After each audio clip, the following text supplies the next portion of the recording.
Assalamualaikum warahmatullahi wabarakatuh. Bismillahirrahmanirrahim.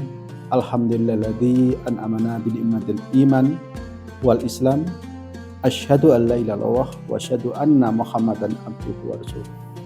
Allahumma sholli ala Muhammad wa ala Muhammad. Jamaah rahimakumullah yang saya hormati. Pertama-tama, marilah kita panjatkan syukur kepada Allah SWT sehingga pada kesempatan ini tak terasa kita sudah memasuki puasa yang keempat. Alhamdulillah kita bisa bertemu Ramadan ini karena teman-teman kita, rekan-rekan kita kebetulan ada yang tidak bisa bertemu Ramadan ini. Patut kita syukuri. Seperti yang kita ketahui, puasa ini adalah rukun Islam yang keempat. Tentunya kita berharap agar puasa ini lebih berkualitas. Ibadah yang berkualitas akan membawa ketenangan hidup, keberkahan, dan kebahagiaan. Nah, tentunya agar ibadah kita berkualitas, tentunya ada beberapa hal yang kita cermati. Yang pertama adalah memperbaiki niat. Niat dalam Islam memiliki kedudukan yang sangat penting. Bahkan Rasulullah bersabda, "Inna malu binniat wa inna malikulli imri'in manawa." Sesungguhnya segala perbuatan itu tergantung niatnya dan setiap orang akan mendapatkan apa yang diniatkan.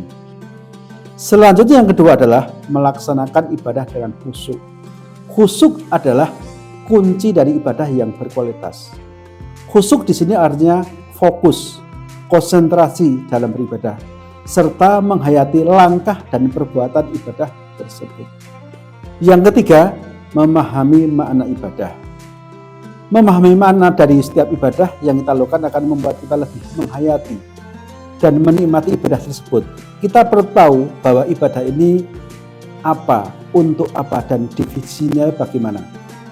Yang keempat, meningkatkan kuantitas dan kualitas ibadah. Kualitas ibadah ini adalah sangat penting.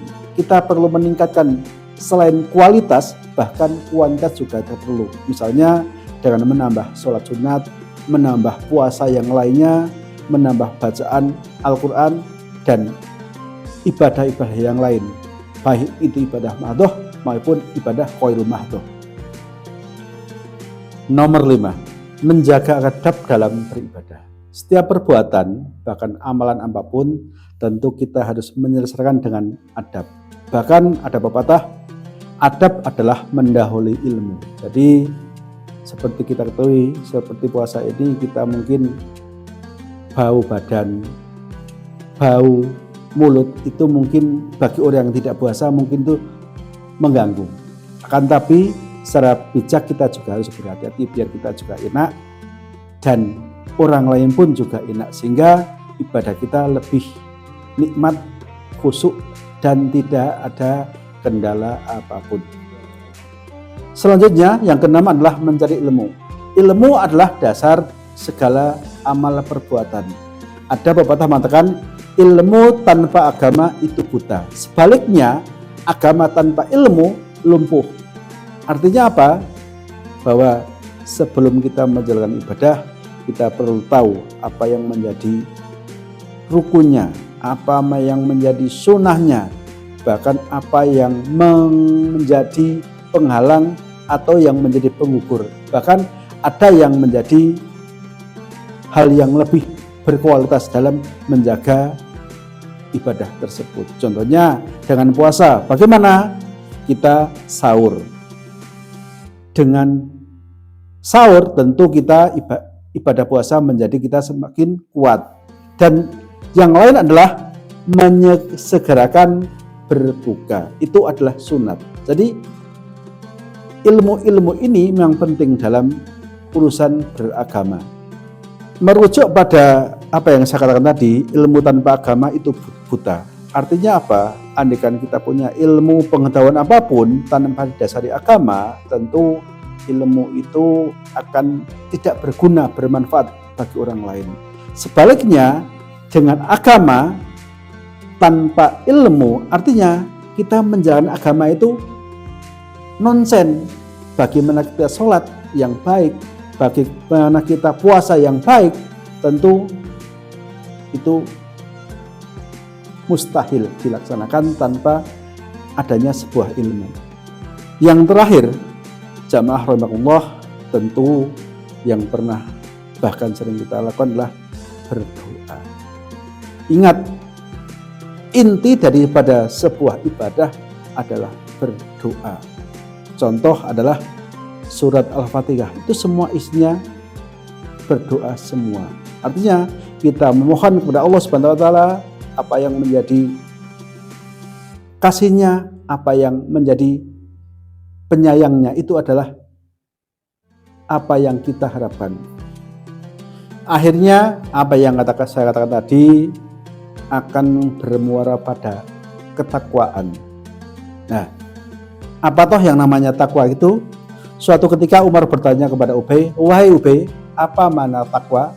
Ubay yang ditanya justru berbalik bertanya, "Wahai Umar, pernahkah engkau berjalan melewati jalan yang penuh duri?" Umar menjawab, "Tentu saja saya pernah." Ubay bertanya kembali, "Apa yang kau lakukan saat itu?" "Tentu saja aku jalan berhati-hati." Ubay lantas berkata, "Itu hakikatnya takwa." Jadi dengan ketakwaan tadi akhirnya akan bermuara pada 3 hal, yaitu apa? 3 ciri orang yang bertakwa. 1, merasa takut jika ibadahnya tadi tidak terima. Kemudian ciri yang kedua adalah merasa amalnya sedikit. Yang ketiga, merasa mudah menambah amal ibadah-ibadah yang lainnya. Jadi dengan ketakutan akan amalnya tidak diterima dan merasa amalnya sedikit, maka insya Allah akan menambah pada kita untuk menambah amal-amal yang lebih baik dan amal-amal yang disunahkan. Akhirnya kita di penghujung acara ini ada yang pepatah mengatakan ungdur makola wala tangdur makola. Jadi jangan lihat siapa yang mengatakan, tapi lihatlah apa yang dikatakan. Kiranya itu saja yang sahabat sampaikan. Billahi taufiq wal hidayah. Wassalamualaikum warahmatullahi wabarakatuh.